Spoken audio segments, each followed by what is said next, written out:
The next one says, stop waiting for everything to be perfect to be happy.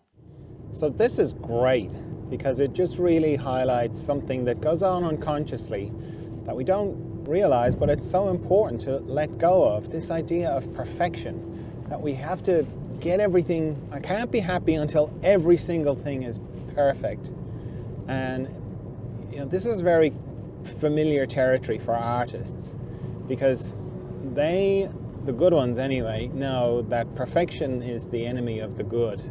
Meaning, you can work on a piece of art, whether it's a painting or sculpture or performance or whatever, and keep trying to get it perfect, and it stops it actually being complete. It stops the enjoyment of it. I paint as well, and I'm just very lucky in that there comes a point when I just know painting's finished, and then from then on it almost feels like I didn't do it. But it takes a while to get to that point. But for some artists, they can't get there, and they're always unhappy with their work. They're always unhappy with what they do. They're never completely happy with it. And okay, that's a work of art. But when it comes to your life, if you approach it in that way, that everything has to be perfect, it has to be the perfect life before you're going to be happy, I can give you a little crystal ball to the future. You're never going to be happy. It's never going to happen. You're never going to get everything perfect, because the yin-yang symbol, you know that yin-yang symbol where it looks like two tadpoles that are cuddling each other, let's say.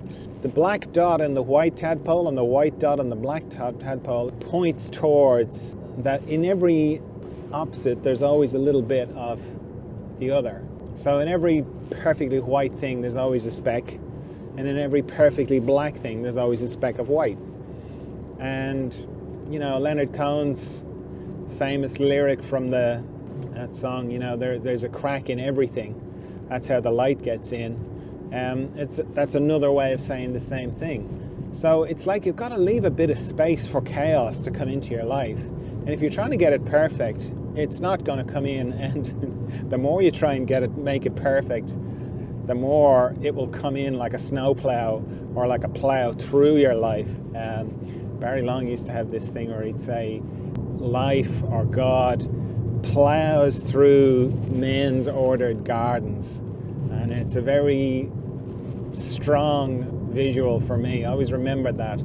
And I've seen it happen in my own life and in other people's lives, that the wildness of life just comes in. So if you try it, like, the idea of perfect is almost like the opposite of wild. So you have to kind of let there be a bit of wildness and go for happiness now, and be happy with, make happiness in the process, like going back to artists again. The most unhappy artists are the ones that are outcome oriented, because they're unhappy most of the time, because you can only finish something a very small percentage of the time that you spend doing it. So let's say you're making a painting. 99% of the time you're not finished. So 99% of the time you're miserable, and then you finish it and you have a little bit of relief, and then you're back into it again.